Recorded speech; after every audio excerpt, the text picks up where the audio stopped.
What's up, everybody? My name is Demetri Kofinas, and you're listening to Hidden Forces, a podcast that inspires investors, entrepreneurs, and everyday citizens to challenge consensus narratives and to learn how to think critically about the systems of power shaping our world. My guest in this week's episode is Tony Greer, the founder of TG Macro, an independent research firm that provides fundamental, technical, and behavioral analysis of global markets to institutional clients and individual subscribers. This conversation follows up on a series of episodes that I've published recently focused on the macro, political, and geopolitical economy, with an especially strong focus on commodities, currencies, and government policy, with guests like Jeff Currie, Brent Johnson, Russell Napier, and Mohamed El-Arian. I think all of those conversations have been super useful in helping me build out a more detailed framework for thinking about what some of the big picture trends are going to be in markets and the economy, and in so doing, helping me build the type of conviction that I need in order to invest successfully in them. Those of you who heard my recent episode with Grant Williams know that I was able to use that framework to monetize positions that I've held in risk assets over the last several years in anticipation of the recent downturn. I was even able to take some of those profits and rotate them into commodities. Unfortunately, I didn't allocate nearly enough. And the reason, if I'm being honest, is because I didn't have conviction. I didn't know enough to feel confident in the Supercycle thesis that we laid out in my recent episode with Jeff Currie. I didn't fully appreciate the supply side picture that the team at Doomberg has been writing about so presciently in the last year, and that we spoke about during his recent appearance on Hidden Forces. So what do I do now? What do I do if I'm persuaded by the thesis that long-term structural forces restricting the supply of key commodities will support persistently high prices even in the face of relatively weak demand, but don't have conviction around what those prices could reasonably be, especially in the short term with such aggressive tightening of credit conditions by the Federal Reserve? This is why I brought Tony on the podcast today. His specialty is trading commodities. He's been doing it for 30 years, starting with his time at Goldman, and now for himself and indirectly for his clients and subscribers. And we're going to rely on that experience to work through exactly the type of dilemma that I've laid out here today, and which many of you may also be struggling with. As most of you already know, Hidden Forces is listener supported. I don't rely on advertisers or commercial sponsors. So the second part of today's episode with Tony is available to premium subscribers only. You can access that part of the conversation, as well as the transcripts and intelligence reports to each episode by visiting our website at hiddenforces.io, selecting the episode that you're interested in, and clicking on the premium extras, where you can then sign up to one of our premium content tiers. Since some of this episode deals with investing, it should be absolutely clear that nothing we say on this podcast can or should be viewed as financial advice. All opinions expressed by me and my guest are solely our own opinions and should not be relied upon as the basis for financial decisions. And with that, please enjoy this week's episode with my guest, Tony Greer. Tony Greer, welcome back to Hidden Forces. Demetri, I'm honored to be here. Thank you so much for having me. It's great having you on, man. How you doing? I'm doing great. I'm honored that you're taking the time, Demetri. You know, I use Hidden Forces podcast to sort of keep my views on the world together and straight in my mind. So I'm honored to be able to have this conversation with you about the markets today. That's great, man. I appreciate it. Well, I'm very excited. This is your second time on. The last time you were on was actually a really great episode. It wasn't on your expertise, though, of course, I'm sure every conversation you have relies on your own personal experience. But it was on, if I remember correctly, all the stuff that was happening around Dave Portnoy and the stock market, the retail craze that had been happening. And I think we even played that meme video of Portnoy with his head coming out of a jumbo jet in the introduction. Do you remember that? Yeah, we were talking about market nihilism, right? And how, you know, people are just treating the markets like, you know, it's something that they've never been treated like before, you know, like a point of vengeance or something like that, right? Absolutely. And I think that was around the time that you developed a similar kind of framework around a kind of post-modernism for describing markets. Was that your coined phrase? Yeah, that was a market postmodernism where we were going through the economic disaster that was the lockdown while asset prices were exploding. Right. And so it was kind of that financial postmodernism where you would get, the lockdown data number of GDP down 5% or whatever it was. And on that day, the stock market would rally 3% to a new high for the move. And everybody was like, what in the world is going on right now? So I remember that vividly. Yeah. Yeah, that was a really accurate way of describing it, right? Because postmodernism views value as entirely subjective. Yeah. And that's kind of the world that we've been living in. But Totally. You have another phrase now, and we're going to cover all of this. I'm jumping the gun, but you've called it the Great Rotation. You're the first person I've heard to use that phrase. And I wonder if one way to think about that is that we're rotating from a world of subjective valuations. Of course, all value in some sense is subjective, but we've been living in a world where a lot of people have really embraced the view that value is subjective, that narratives can drive value indefinitely, to one of objective value, to one where objective valuation models come back into vogue. And that's the conversation we're going to have today. But before we do any of that, for anyone who hasn't heard our previous episode together, and they should go back and listen to it because it was great. But if anyone out there hasn't heard it, how would you describe who you are and what you do, Tony? What's your kind of specialty? Yeah, Demetri, I'm an independent market strategist is how I, define TG Macro as a business. And what I essentially did was, I rolled up my 25 or 30 years of market trading experience into a publication in the morning that I had been sending to my clients to help them get a handle on what was going on in the world. And when I decided to leave the world of sales trading and working at a big broker dealer, I decided to go out on my own to try to help as many people as possible navigate markets and to develop the formula of following markets that I just began to develop even further. And so that I've done that now. And, my position as editor of the Morning Navigator newsletter is one of really trying to help people make sense of what's going on in the world and in the markets and kind of give them a place to look in the morning when they're kind of looking for where the money is. And when they're looking, they turn their screens on and trying to decide what to trade that day. I'm very good at pointing them in the right direction. So I feel like the stereotypical version of the trader is someone who's agnostic, doesn't really care what he's trading, looks at a lot of charts, does a lot of technical analysis, draws a bunch of lines, and enters and exits positions relatively quickly. How accurate is that, and how does that compare to how you view yourself? Yeah, that's fair to say, Demetri. I view myself as a trend-following trader, and I try to bring that out in my note is that I'm always really looking to, as a trader, I've come full circle in a lot of ways in that I used to have a view of the world and I would put my positions on that equaled my view of the world. And I would kind of wait for the world to agree with me, and what I do now is I have a science of following the markets and letting the market tell me which way it's going and why. And now what I try to do is really just try to figure out what the market's telling me and jump on board with it and go in the direction that it's going with the risk that I'm putting on and the risk that I'm managing. So I look at that as sort of, my role in trying to being able to do that as a trader.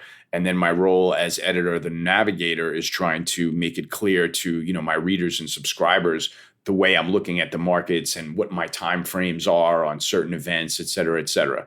So it's always a combination, Demetri, of, mixing, your real-time news data with, real-time equity performance with a technical and sentimental overlay and trying to figure out where you want to take risk. That's interesting because I was going to actually ask you about that. Would you say that your views today are as strong as they ever have been, but that you're more flexible? Is that really the difference, would you say? Yeah, well, my views today are stronger than they've been because there's an extraordinary situation, right, that we're living through. So I kind of went from, sitting here not having a terribly strong axe to grind in any area of the market to all of that changing dramatically once the lockdown volatility came upon us, because that was a situation that presented itself, which was, as a commodity trader, you're sitting here and watching commodities get buried to prices that you never thought you'd see before. And so that creates opportunity. And following that opportunity from that point in time is kind of where I am in this particular trade. And it still seems like it's something that we're trading, into a inflationary environment, out of a deflationary environment. There are a lot of things changing about, what's performing in the markets versus what has performed over the last 10 or 15 years. And, it's really my goal to write about that. I assigned a name to that, called it the Great Rotation. And that's where I am now in trying to, let all my subscribers know what I think is going on in the world and back it up with evidence every single day that I wake up and write a new letter and try to continue to stay with the same trade. That's the kind of job that I'm trying to do.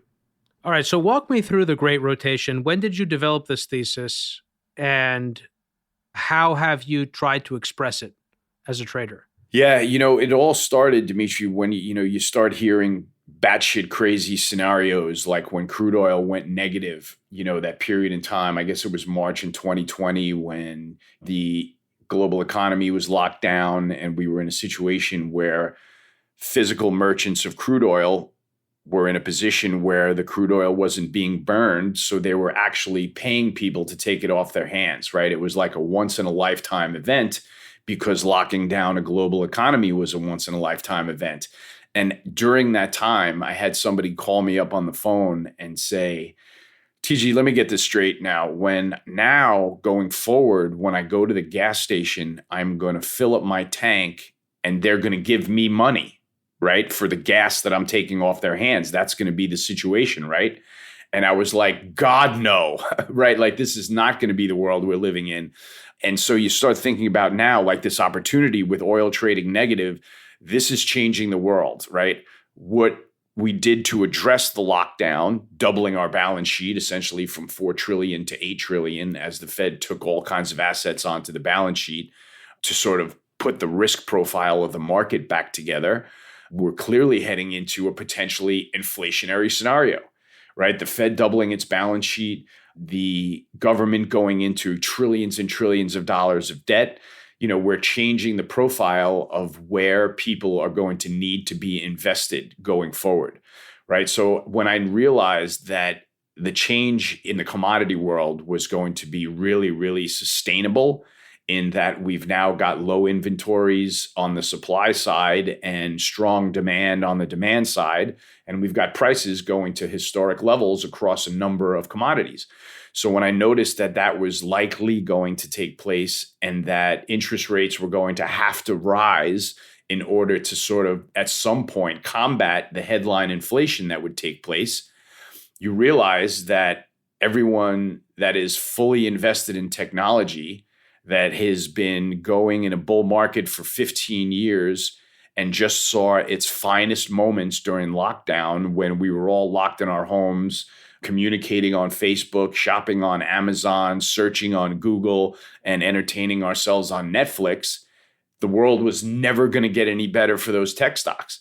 So at this pivotal point here where we've got oil trading negative and everybody locked at home using their technology, we had the last bit of follow through where technology put in a new peak before interest rates changed, before the interest rate regime came upon us. And, commodities just started to come out of that hole that they were in. Mm-hmm. So I realized sort of at that point, while valuations were still elevated, while the 5 FANG generals were all at their highs or near their highs, I made the decision that I was going to rotate out of my portfolio out of all technology. And there was going to be no technology left in any investments that I had. And that I was going to pivot my entire long-term portfolio and trading portfolio into nothing but hard assets and natural resources.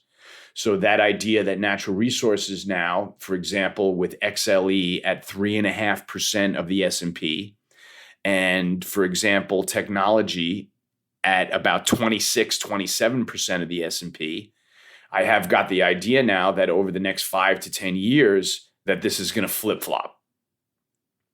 Where because of, the key to the Great Rotation, Demetri, and I'll just give you this last sort of bullet point here, and then we can discuss whatever angle you want to. The cure for high prices in commodities has always been high prices, right? When the price of something goes parabolic on the upside, the producers of that commodity have almost got a windfall profit coming their way. So they turn on the taps, or they increase production, or they increase farmland. Next thing you know, the supply of that commodity is available. It satisfies demand and price recedes, right? That has always been the case in history. This time it's different. And this time it's different because we've got an actual attack on supply, right? And we can start it with the Biden administration taking office, canceling the XL pipeline, canceling E&P company leases on federal lands, and continuing that process right through where we are now, when we've acknowledged that we've got serious inflation. We've acknowledged that we've got to figure out how to find a way to control it. But precisely nothing is being done to control it except a couple of measly 50 basis point rate hikes by the Fed. And then to close out the whole great rotation finally, the reason why this is going to happen is because the Fed is so far behind the curve this time. If you remember, in the 80s, we had double-digit PPI. We also had double-digit Fed funds, because you can't control inflation unless you raise Fed funds above the rate of inflation. And right now, we've got 9% PPI and we've got 75 basis point Fed funds. So you tell me how far behind the curve the Federal Reserve is in trying to stop this commodity rally. I see it continuing, and there's the great rotation trade right there as everybody works their way out of technology that they've been in for 20 years and into natural resources that they're going to be in for the next 10. Fantastically laid out. So I want to mention for listeners that we did do an episode back in 2020 on the contango that we saw in the oil market at the time with Josh Crum. I don't remember what episode number that was. It may not have even been an episode. It may have been a special one-off. So I definitely recommend going back and listening to that. So you touched on a number of things here, Tony. One is the supply side picture, which I want to get into. Another one is the interest rate hikes and the Fed and where it is in terms of being ahead or behind the curve and what it's prepared to do. That's something you didn't really touch on that maybe we can discuss. What it's prepared to do in order to either tame inflation or at least give itself the political cover it needs to be seen as doing something to tame inflation. I guess before I even list the third one that I wanted to list, which was spot versus future, and I'll explain where I was going with that. But in terms of interest rates, do you think that inflation in commodities can be tamed by hiking interest rates? That, in other words, the unusual supply side dynamics that we're dealing with today, that those can be meaningfully compensated for when it comes to price by attacking demand? I was just going to say, no, you are not going to stop the commodity rally with interest rate hikes while you also are attacking supply, right? So even if demand recedes due to price elasticity across certain commodities, you're still going to have the problem of supplying those commodities, because that hasn't changed at all. So my issue with the Federal Reserve raising the Fed funds rate 50 basis points and claiming that's to address inflation is that on the political side, we're still attacking supply of all the commodities, and we're not going to get out of the commodity predicament until we alleviate that.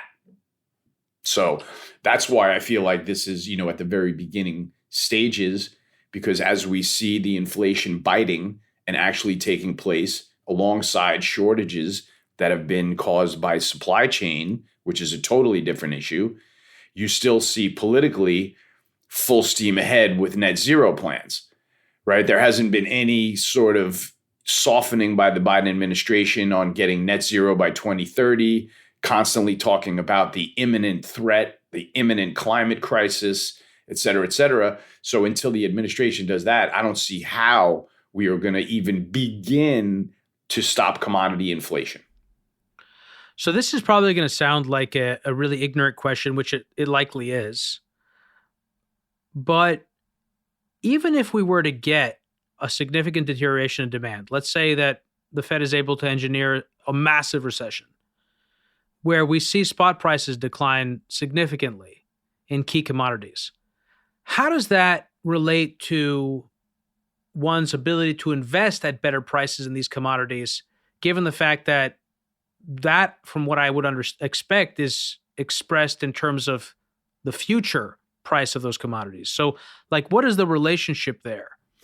Well, it sounds like you're kind of addressing, the kind of tactical side of this trade a little bit, Demetri, where we've got these commodities that are now running in bull markets, right? And we've got, by the way, technology and treasuries in bear markets right now, basis how far they are off of their highs. The triple Q is 25% off its high right now, firmly in a bear market. TLT is also 20% off its highs, down 22% on the year, right? So you've got bear markets in those two securities. Even if spot prices come down due to lower demand, they're likely not to fall particularly far because there is still supply constraints, right? You still see, and when the supply constraints are attached to baseload power, for example, like we saw the issues in Texas last year, we saw power issues in Europe over the last winter. We know that they are dramatically behind historic levels of their natural gas storage and likely causing the rally that you're seeing on your screens now as they try to fill up those tanks. So even though there is demand destruction, you still have the industrial world that has to get by using fossil fuels. And, I just don't think that with the attack on supply that we're seeing, that even a minimal pullback in demand is going to have much of an effect on prices. Because I still think that commodities are relatively inelastic to demand right now, meaning $5 gas at the pump isn't stopping anybody from taking their summer vacation yet. So you mentioned tactical trading. What is that? How would you define that? So tactical trading, Demetri, is kind of, I guess, maybe a fancy way of saying, let's buy things low and sell them high. Or if we're in this trade like I've been for 2 years, let's figure out how to be huge on dips and lighten up into rips kind of thing, where when things, are rallying into new highs, you're feeding the rally with a portion of your position. And then when the security pulls back into a support zone, like the metals markets are right now in very dramatic fashion, that's when you upsize your position and looking for that rally to take place so that you can then sell whatever you bought at a higher level. So tactical trading to me is always looking for the right timing to be upsized in the bullish trend trades that I'm following. That's interesting. If I were a more experienced trader, if I were a trader at all, maybe, which I'm not, perhaps I would consider lightening up on what I might think are overextended moves. But for someone like me, all I want to do is buy into long-term trends and to sit tight on those trends. Because if I try and sell and take advantage of short-term moves, one, I'll get taxed, unless I was living in Puerto Rico, like some of our friends. But also, I'm probably going to get screw up and fail to get back in. So for me, like I said, and I will have told listeners this, and one of the reasons that I wanted to have you on is because I'm trying myself to compensate for the fact that I got into this trade, as I've mentioned to listeners, I got into it over the summer and into the fall, but I didn't get into it anywhere near as much as I would have liked. And so I found myself now in a place where prices have moved up very quickly. And while I feel conviction around the overall thesis that you've laid out today, and that someone like Jeff Currie has laid out in the commodity supercycle conversation, and that our friend Doomberg has also talked about in his excellent analysis of the supply side factors, I don't feel conviction around the price level, in the sense that I don't really know what a good entry point is. Am I just chasing higher prices right now, and this tightening cycle is going to create opportunities to get in at lower prices? So walk me through how you would approach this problem and how you've tried to approach it for yourself and in your writing for your subscribers. Yeah, it's a great question, Demetri. It's essentially you're asking, when is the right timing to get in on these trades, right? How are you sort of managing your entrance and exits? How do you put your first dollar to work, right? If you woke up this morning, you listened to this podcast, you're like, okay, maybe TG is right. Natural resources are going to rally. I get it.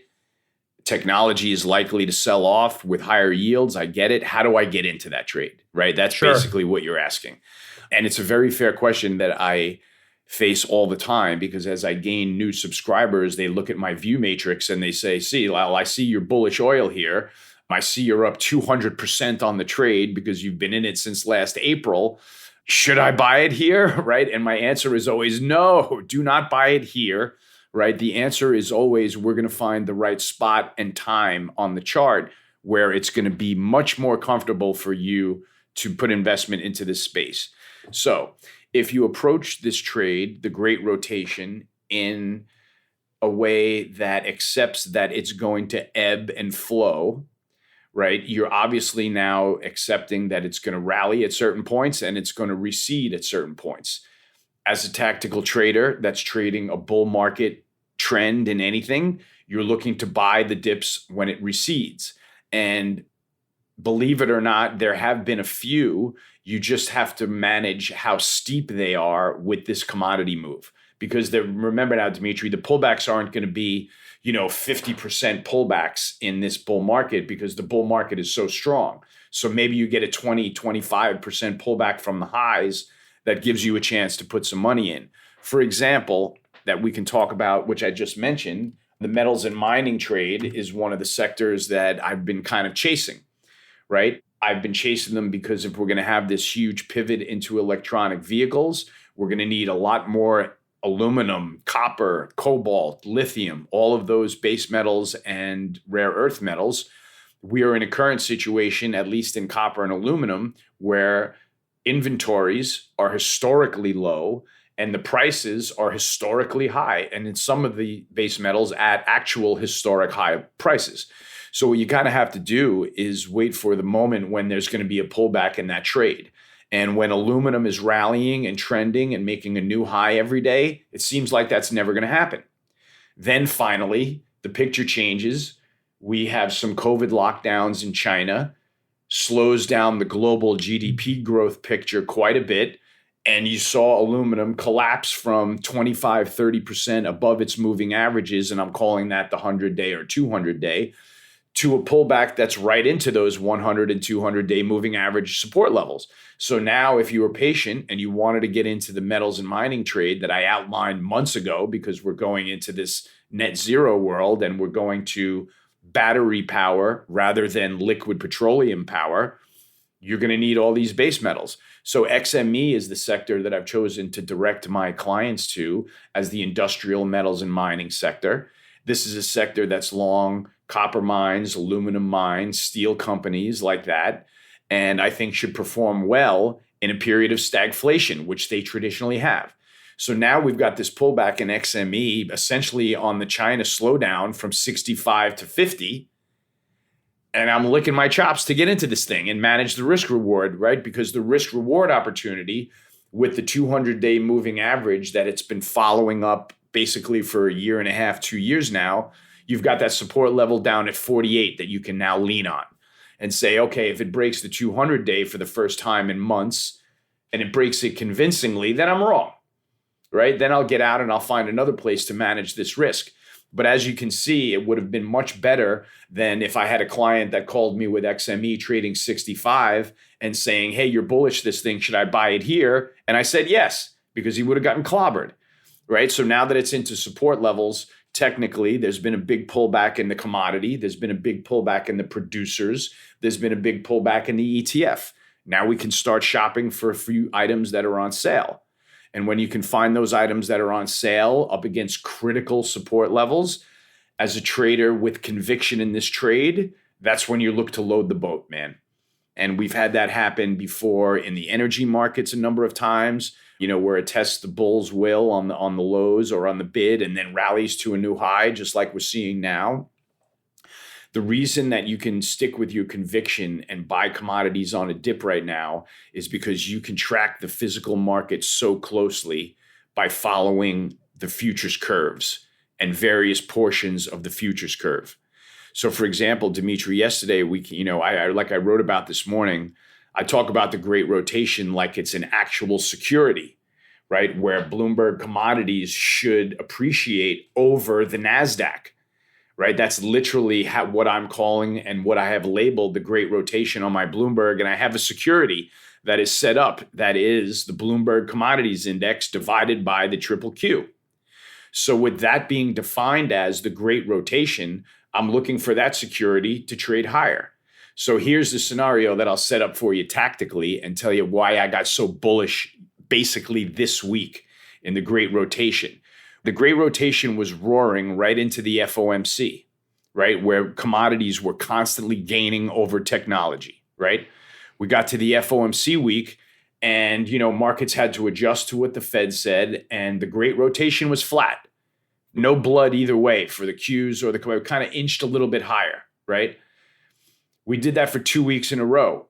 We came out of last week when CPI and PPI data was released, and there was still just a very small move higher in that Great Rotation. We came in yesterday, the front month spreads in crude oil and natural gas tightened up dramatically, just coming in from over the weekend after consolidating for 2 weeks, and the prices of those commodities exploded. Right? So now I'm of the opinion that this is going to snowball into the end of the week where we're going to have soaring commodity prices after this little dip, and we're going to still have pressure on technology stocks. So I'm waiting for that to pan out now, but you can see that you get opportunities when there are pullbacks in certain commodities. They loosen up and the spreads pull back into support.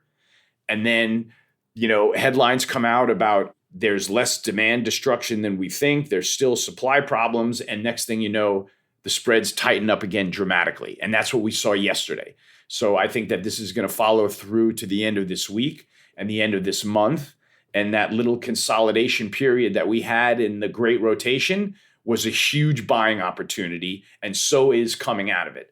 So that's how I'm sort of attacking this tactical trade of the moment, where, in the second or the third week in March, after the FOMC and after CPI data, the Great Rotation is just going to get back on its horse again and start mowing people down. And natural resources are going to explode and technology is going to remain under pressure. So if that hopefully answers your question about some of the opportunities that arise within this trade, where you can be patient when the trade is on its highs, wait for a pullback in some of the commodities, and then enter selectively some of the sector ETFs. Yeah, it begins to answer them. I have many more questions that I can come up with. Here's one more question. I set this up creating a scenario in which someone comes to you with having already exited the growth stock trade. But let's say someone comes to you having gotten caught flat-footed, blindsided by this move, and they are long growth equities. They're long tech stocks. And so not only do they want to get long the commodities trade, but they got to figure out a way to get out of the trade that they're currently in. Layer on that one for me. How would you go about trying to work through that problem? Okay, now we're playing 3D chess and slaying dragons at the same time, quite honestly, Demetri. But it's doable, or at least it's attackable. The market's gotten very volatile in the last several months, right? With this pullback in the S&P from the highs. You've seen the VIX pop into the 30s. Obviously, the tape is pulling back from its highs. If you're wrong-sided in this trade, which means that you were right-sided basically for the last decade, you were long technology stocks, your portfolio was probably also long bonds, positioned for some deflation, and you absolutely knocked the cover off of the ball with that allocation. If you price test what that allocation has done, for example, just in 2022, you have gotten eviscerated in 3 months' time, or 5 months' time, excuse me. What you can do is point people, and I've done this, to the fact that, okay, look what's gone on for the last several quarters or the last several months. You've seen technology weaken. You've seen some of the generals get shot on the battlefield. Right? First, we shot Facebook, then we shot Netflix, and then we shot Apple, right? All of these charts suddenly have huge downdrafts from the highs, and they're not going back as long as rates are going up. So if you point out to someone, look at how detrimental this can be to your portfolio being wrong-sided. In just a short period of time, you can get annihilated being down 20, 30% a quarter, because that's the pace at which this rotation is taking place. Right? This rotation is taking place at breakneck speed. And so it's really never been more important to have your portfolio the right way. And, I field so many calls from retail bros, I call them, that have been in Facebook forever and they've been in Amazon forever, and they can't get used to the dynamic of it going down. And, you want to say to them, you're not alone here, right? These stocks are the number one owned stocks at a retail level across all passive ETFs. The entire world is still positioned for a deflationary environment, right? So if you could convince them that, do the math on your account on a couple more quarters of performance like this, being long tech and not long commodities, and you will get what you deserve at the end of several quarters of that. So, it's my method of, my science of following the markets that I've developed since I finally left sales trading, and measuring performance is one that helps me stay keen on how fast this rotation is happening. Because right now, across all of my screens, Demetri, on quarterly levels, on monthly timeframes, on weekly timeframes, and most daily timeframes, all I see is a great rotation, right? So across all of those timeframes, these dominoes have started to fall. And I don't even think that we've gotten to the point where commodities trade in parabolic fashion like Bitcoin did in 2020. And the supply is so short and the demand is so real that they trade up almost every day for weeks on end. And so that's the risk, I think. If you don't have any, risk expressed in the commodity space and you're too heavily weighted in technology, I think you have a lot of really serious thinking to do. And you can help convince yourself by watching the performance as it takes place, because this is going to be the type of thing in the market that can run over a portfolio. And I don't think that we've gotten to that capitulation point yet, Demetri, where moms and pops are like, you know what, Amazon, Google, I'm out. I've had it. I can't take anymore. Right. So until I hear or sense some of that, man, I think this rotation's got a long way to go. Well, you just dislodged a few questions from my brain. One of them is, well, you mentioned, like, you used the comparison of Bitcoin going parabolic. My thinking approaching this is that we cannot expect to see the types of returns in commodities that we've seen in technology stocks for various reasons. One, I'd love for you to address that, but you can wrap that into a response to a larger question, which is this is not your first cycle. You've traded at least one before, right? And that was also a rotation of sorts, right? We went from the tech stocks of the late 90s to the commodities trade beginning in the early 2000s. How does this trade compare to that one? The last one in 2000 was essentially China collecting all of the commodities that it was going to need to build all of the cities and weapons and military equipment that it has built over the last 10 years. And they were accumulating those commodities from perfectly healthy commodity markets with no external effect on the supply side. The supply side was just a natural form of whatever we can dig out of the ground, we'll sell to you, right? And that drove, you can see the GSCI, the Goldman Sachs Commodities Index, or the Bloomberg Commodities Index, go from a trough in 2000 to a peak in 2011 when we saw gold, go berserk in 2011 up to $2,000 an ounce, et cetera, et cetera. So that was the peak of that commodity cycle. And it ended because China got its fill of commodities, right? There was no attack on supply. It was business as usual on the supply side, and the buyer went away and the commodity prices receded. And that was the end of that. And then we ran into the story where the shale players maybe made it, a little bit too easy to get oil out of the ground. And we had that 2015 oil crash, which is just relevant to the story, because what we are seeing now is essentially a reversal of the shale revolution, right? It's no longer financially palatable to just borrow some money, go buy a rig, stick it in the ground, and, pull natural gas or gasoline out. They've become prohibitive against that. The difference this time is that we've got this attack on supply. We've got this notion, which is not something that I subscribe to, that we need to have this, quote, sustainable future, which doesn't mean anything. And we've got to take our fossil fuel consumption lower so that we can be kinder to the environment. Now, I'm all for being kind to the environment, and I'm all for controlling our carbon emissions because that just makes sense. But there's a sensible way to do that. And there's a nonsensible way to do that. And every single decision that we've seen about US and European energy policy has been the batshit crazy decision to get us toward net zero. And the decision to get us toward net zero faster than we would really possibly are probably able to. And then it's filled with gaslighting comments from the transportation secretary who says if you bought an electronic vehicle for $70,000, you wouldn't have to worry about $5 a gallon at the pump. Right? So this is a completely different world than the last supercycle that we were in, because they're trying to amp up the demand for commodities while crushing the supply. And if they're going to continue to put environmental standards on, metals and mining and, drilling for new oil, and they're not going to apply those standards in China, it's going to be a lot easier for them to transfer the center of economic power closer to their side of the hemisphere, where they're supplying all the metals to the world. And we're sitting over here with our fossil fuel supply that nobody really wants anymore. So to summarize that in just a few words, essentially the previous cycle was more demand driven. This one is more supply driven. I think that's a good summation. And I think that you can draw direct lines to when the war on supply started in earnest, the prices spiked.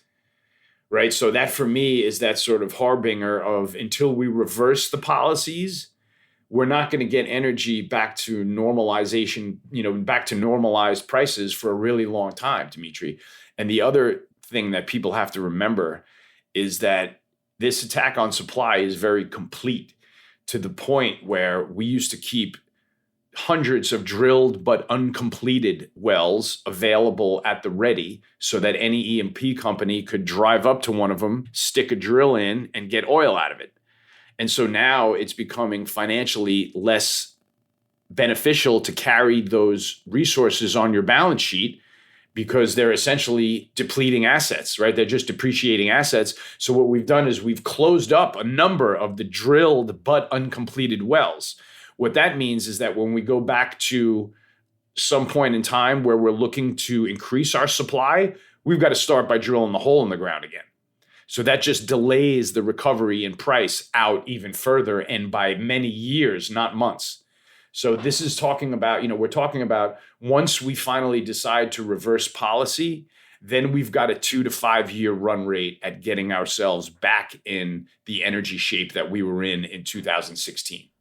So I want to bring it back to the conversation that we were originally having about someone who's also in the position of being long technology and long growth stocks.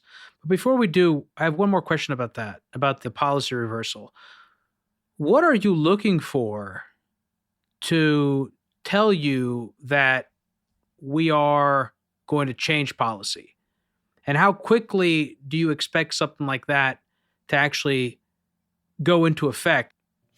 Well, Demetri, it's going to take some acknowledgement on the part of the people that are inflicting this pain, right? The Biden administration is the one that has canceled the pipeline creation. They are the ones that are canceling the leases. There are Obama judges that are going back on deals and canceling old formerly agreed upon drilling leases. And so that's going to, do a real number on our ability to supply oil. Here in the US, we've gone from, being self-sufficient at pulling 13 million barrels a day out of the ground to now we're down to like 11 and a half, 12 million barrels out of the ground. You know what? Just hearing you talk, I have to say one of my sort of feelings around all of this is that this type of a situation leads us to a scenario where I could easily see Fed policy being used to control inflation to the extent that that's possible, which would have a very negative impact on asset prices, while at the same time using fiscal policy to stimulate and send checks to people who are on the lower end of the income bracket. And that this, one way to think about all of this is also a great rotation of wealth, of trying to rebalance the wealth inequities in the society. And, that just makes being on the right side of that trade even more urgent. Is that something that you would agree with?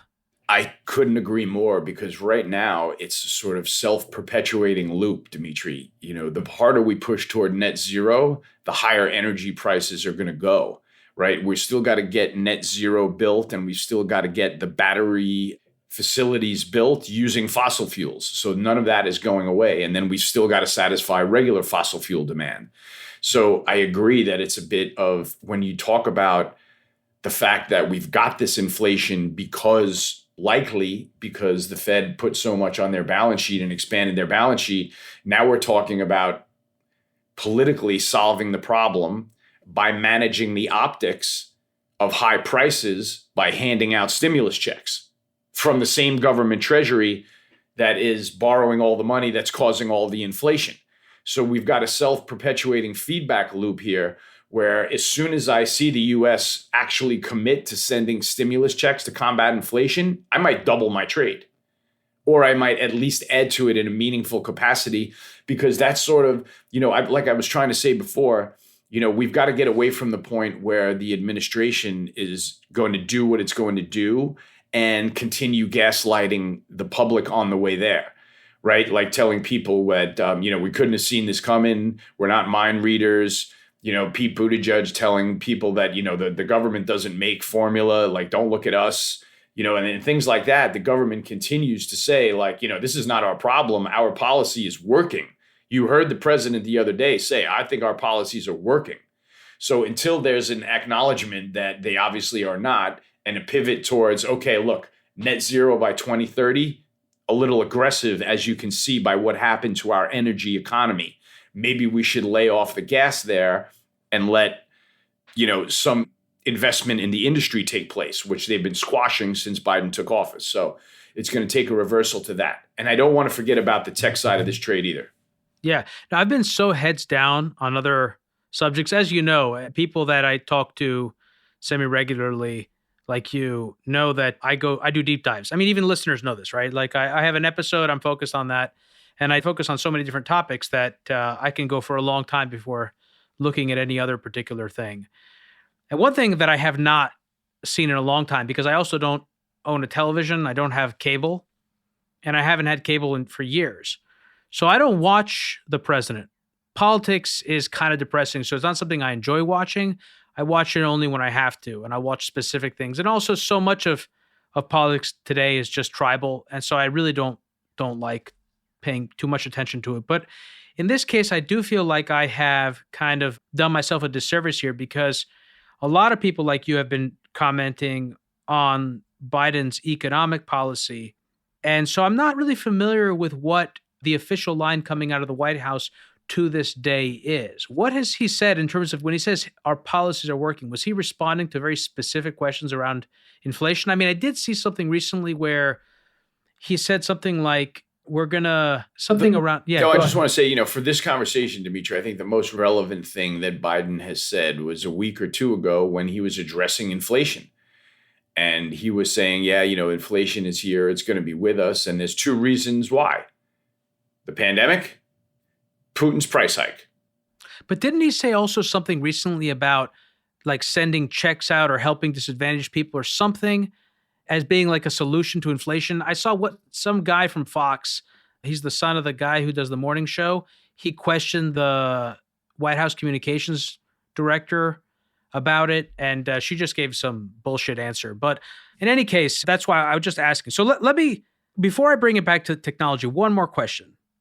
I know you're a huge fan. I'm joking. You're not necessarily not a fan of gold, but I know that you've had a tough time trying to trade it. In such a scenario where we have persistent inflation, we have a tight credit environment because the Fed is trying to control inflation on the upside, while on the downside, the federal government is printing money by issuing checks to try and keep people from basically rioting over high prices. I've sort of expressed a rather extreme scenario, but let's go with it. What do you think gold does in that scenario? And is there a point at which you would begin trading it heavily again? Demetri, I'm going to tell you this right now. I have to totally separate my gold views as a citizen and as a trader, right? As a citizen, I've got to be long gold in my vault in case of a more severe currency devaluation, right? So you've got to have some kind of a currency hedge portfolio or something more than just pure dollar risk in your world, right? So you've got to have some hedge of a physical metal like gold, which is currency, on your books, right? I put that stacked physical gold in my safe or wherever, and I'm happy with that, right? Now let's talk about gold, the vehicle that you can trade, right? As a trader, I've already gotten burnt twice trying to trade gold on the upside. I thought I was patient. I thought I was buying it at the right time, or I actually was because the risk reward was right. Turns out the trade was wrong, right? I bought gold and got smashed, expecting there to be tremendous rally into headline inflation and food shortages around the world. Because if you remember the Arab Spring of 2010, that's when we had the last food shortages. We had $6 wheat. Now we have $9 wheat. God knows what the next Arab Spring is going to be like. The problem is that gold is not participating. Gold went on another run this year up to 1950, lured in everybody, every new buyer to join every gold bug that's been in the market for years and saying, okay, this is our run now. It's happening. It's got to happen, right? We've got headline inflation. We've got a little bit of isolationism going on. We've got stagflation. We've got food crisis potential. I mean, this is Goldilocks for gold. And what did gold do? It took a huge dump from 1950 to 1800 and washed out every dumbass long, including me, which I had GDX on, right with it, right? So what is that telling you? I don't know what it's telling us, but I'm going to go back now to the reasons that I wouldn't buy gold before I finally bought gold. And my reason was, full circle, that gold is nothing more than a good currency hedge to have in your safe. And right now, if you want to compare it to the opportunities that there are across the energy sector, the grain sector, the industrial metal sector, I'm going to tell you that gold is like the 1,000th best trade idea that I can think of right now. So just because it won't perform, it's not working as a trade, it's not trending, I'm washing my hands of it. Fascinating. So Tony, we're going to continue our conversation. We're going to get back to what we were talking about with the rotation out of growth stocks, but we're going to do that on the other side of this conversation on the premium feed. For anyone new to the program, Hidden Forces is listener supported. We don't accept advertisers or commercial sponsors. The entire show is funded from top to bottom by listeners like you. If you want to access the second part of today's conversation with Tony, as well as the episode transcripts and intelligence reports, head over to hiddenforces.io and check out our episode library, where you can also become a premium subscriber today. Tony, stick around. We're going to move the second part of our conversation onto the premium feed. For more information about this week's episode, or if you want easy access to related programming, visit our website at hiddenforces.io and subscribe to our free email list. If you want access to full episodes, transcripts, and intelligence reports, which include additional notes, resources, links, and other material that will help you get the most out of each and every episode, check out our premium subscription, available through the Hidden Forces website at hiddenforces.io. Today's episode was produced by me and edited by Stylianos Nicolaou. For more episodes, you can check out our website at hiddenforces.io. Join the conversation at Facebook, Twitter, and Instagram at Hidden Forces Pod, or send me an email at dk@hiddenforces.io. As always, thanks for listening. We'll see you next week.